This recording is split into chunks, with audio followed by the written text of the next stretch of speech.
Assalomu alaykum hammaga. Bugun 26 aprel 2025 yil, yakshanba kunida turibmiz. Biz haftalik damashqamizni ko'rib chiqamiz. Bu tillaga bo'ladi.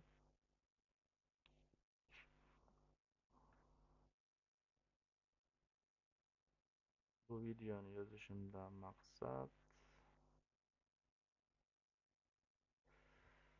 o'zim uchun, albatta, bu zonalarimiz juda yaxshi ishlab berdi.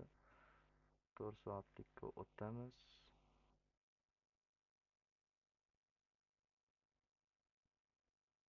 Hop, juda kuchli qulash.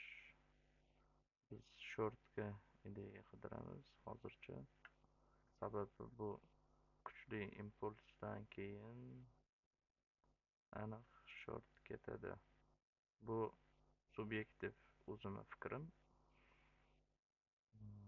Bizga instrument Fibonacci kerak bo'ladi. Juda chiroyli.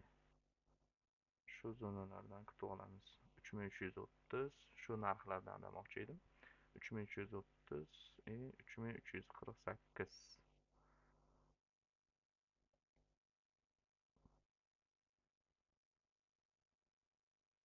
Hammaga rahmat.